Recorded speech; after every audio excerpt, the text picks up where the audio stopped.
अस्सलाम वालेकुम। कैसे हैं आप सभी लोग? उम्मीद करती हूँ आप सब लोग खैरियत से होंगे। तो आज हम बनाने जा रहे हैं स्क्वायर शेप समोसास, जो कि लंच बॉक्स और टी टाइम्स के लिए बेस्ट हैं। तो आइए हम इसको बनाना स्टार्ट करते हैं। इसके लिए मैंने आलूओं को बॉईल कर लिया है और आलूओं को मैं अच्छी तरह से मैश कर लेती हूँ। इस तरह से मैशर की मदद से आपको सारे आलूओं को मैश कर लेना है।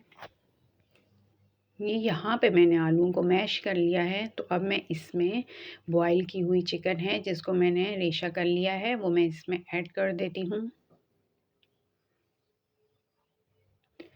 चिकन ऐड करने के बाद ये मुख्तलिफ़ किस्म की वेजिटेबल्स हैं। चूँकि आपको पता है कि सर्दियों में वेजिटेबल्स बहुत यम्मी की होती हैं, जूसी और फ्रेश। तो ये रेसिपी बनाने का मकसद ही यही था। इसका असली फ्लेवर ही हमें सर्दियों में ही मिल सकता है, क्योंकि आपको पता है कि फ्रेश वेजिटेबल्स होती हैं ये वाली सारी सर्दियों में। तो ये गाजर है, शिमला मिर्च है, गोभी है जिसको मैंने चॉपर में चॉप कर लिया है, ये धनिया है, पुदीना है जिसको मैंने कट कर लिया है। और अगर आपके पास चॉपर नहीं है तो डोंट वरी, आप ये हाथ से भी बारीक-बारीक सब्जियों को काट के इसमें ऐड कर सकते हैं। अब यहाँ पे मैं स्पाइसेस ऐड कर देती हूँ। 1 टेबल स्पून मैंने इसमें ज़ीरा पाउडर ऐड किया है। हाफ़ टेबल स्पून मैं इसमें हल्दी ऐड कर देती हूँ और लाल मिर्च भी मैं इसमें 2 टेबल स्पून ऐड करूँगी। और ये मैंने इसमें काली मिर्च ऐड की है और ये लाल मिर्च का मैंने दूसरा टेबल स्पून अब ऐड किया है। और यहाँ पे अब मैं इसमें नमक ऐड कर देती हूँ। नमक भी मैं 2 टेबल स्पून ही यूज़ कर रही हूँ, क्योंकि मिक्सचर बहुत ज़्यादा है। और उसके बाद मैं इसमें कुटा हुआ धनिया ऐड कर देती हूँ, वो भी 2 टेबल स्पून ऐड करूँगी, जिससे बहुत अच्छा सा फ्लेवर आएगा हमारे समोसों के अंदर। तो ये सारे मसाले ऐड करने के बाद मुझे इसको अच्छे से मिक्स कर लेना है। अच्छा, ये रेसिपी मैं अपने बच्चों के लिए बना रही हूँ, क्योंकि आपको पता है बच्चे ज़्यादा स्पाइसी नहीं खाते। अगर आप बड़ों के लिए ये रेसिपी बना रहे हैं तो यहाँ इस पॉइंट पे आपने इसमें कुटी हुई लाल मिर्च भी ऐड कर देनी है। तो ज़्यादा स्पाइसी कर लेना है अगर आपको ज़्यादा स्पाइसी चाहिए तो। मैंने इसको नॉर्मल रखा है और ये मैंने अच्छे से सारे मसालों को पेस्ट में मिक्स कर दिया था और मैंने इसका अच्छे से पेस्ट बना लिया है। और अब हमें क्या करना है, यहाँ पे समोसा बनाने की तैयारी करनी है।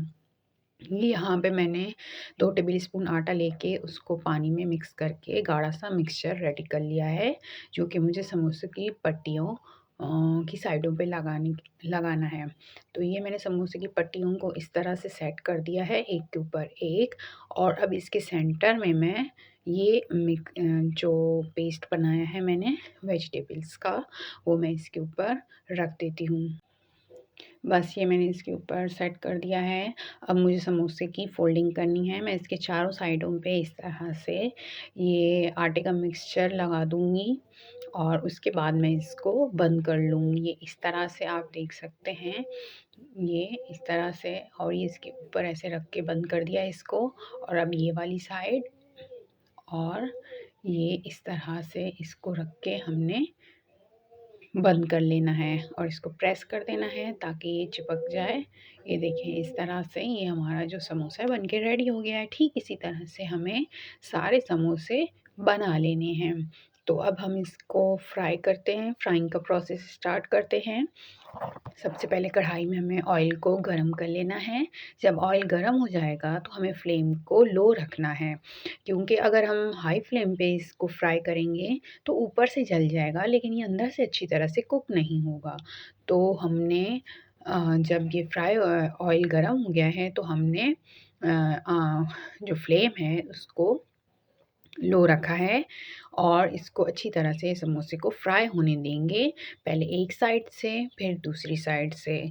जैसे ही इसका अच्छा सा कलर आ जाएगा तो फिर हम इसको निकाल लेंगे। ये आप देख सकते हैं कितना खूबसूरत और ब्यूटीफुल सा इसका कलर आया है और ये बहुत ही मज़ेदार बन के भी रेडी हो जाता है। जब आप इसको ट्राई करेंगे और खाएँगे, यकीनन आपके बच्चे बहुत खुश हो जाएँगे। और लंच बॉक्स में जब आप अपने बच्चों को ये रेसिपी बना के देंगे, तो बच्चे यकीनन ज़रूर लाइक करेंगे इसको।